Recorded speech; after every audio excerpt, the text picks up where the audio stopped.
So making checks on the accounts. I start with the receipts and payments.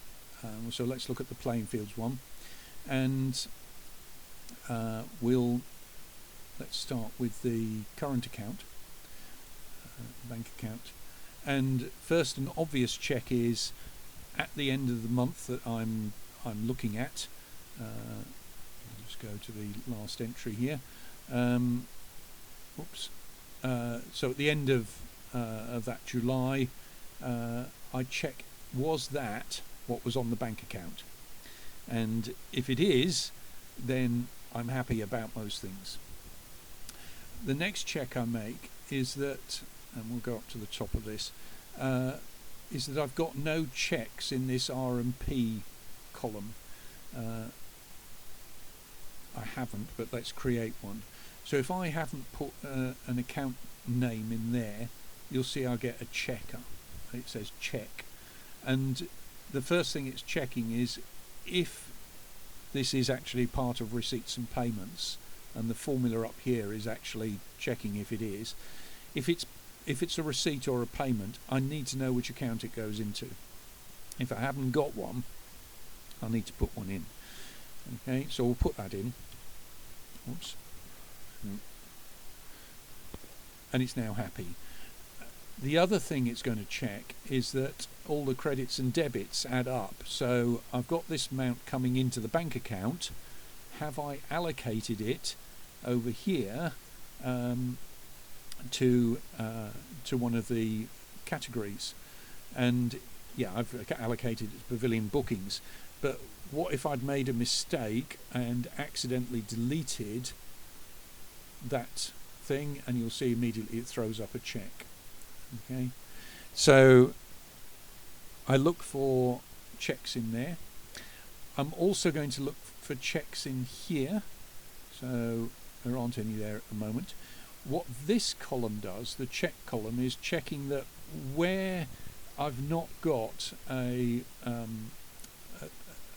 immediate sort of credit and debit, so I've got an amount in the amount column that's coming in or out of the bank, and it matches up with one of the account categories. If it's transferring, such as a bank deposit, it's going from cash into current account, or if it's going between two accounts, say the deposit account and the current account, then what this does is check, say, Graham, have you ensured that you've put that in the other account? And if so, where is it? So when the auditor looks at it, can they find it immediately? So this one here, a bank deposit, says I've taken the cash from cash 5. Let's imagine I haven't put that in, and there you are. I've got a check there. So I'm going to go down to my cash, and I'm looking for 61650. So we'll put in there 616, and there it is there. And you'll see, oops, I've only got the current account there. Curses. Right. Wonders of everything, isn't it? Right, we'll try again. We'll select all of those, and we were looking for 616. There we go. So there's my cash, and it's cash 5. Okay, so I fill in cash 5 there, and now it's happy. Okay, so that's checked those. What we're now going to do, just go back to all those, is check the cash. Now to do that, point end, I'm going to look at this tab here, cash rec. There's a table here that draws from the financial, the R&Ps, from those tabs, how much I've got in the accounts, and that for today, so this is whatever day I'm looking at it, that's how much I've got in the bar accounts, that's how much I've got in the playing field accounts, that's how much I've got in total. And then I fill in how much is sitting in the till, and I allocate that to the bar or playing field as appropriate. And actually at the end of the year you may find it helpful to shift this money around and put some in the playing field and call it rent, just temporarily, because it's an easy way then of paying the last bit of rent after the event. So when you start compiling the accounts, you go, oh no, we had sort of £300 that extra rent that we need to pay. We'll just transfer some of this money over. Okay, but normally all the cash sits in the bar, unless so for example we got a £400 donation for the playing field. So there should, if I'd done this at the point in time, I would have had £400 sitting in the playing field accounts, or in my pocket rather, ready to go to the bank. And then that says, well, you haven't got a difference there. But in the bar, now the bar, the till, it usually has about £120 in it. It goes up and down between £100 to £150. It averages out at 120, I find. You need to get that checked at the end of the year. The red box usually has £175 in. Again, get it checked at the end of the year. And I expect it to be checked regularly, because that's where you get most of your errors, where people have taken change out of the red box and not put the balancing note back into the red box.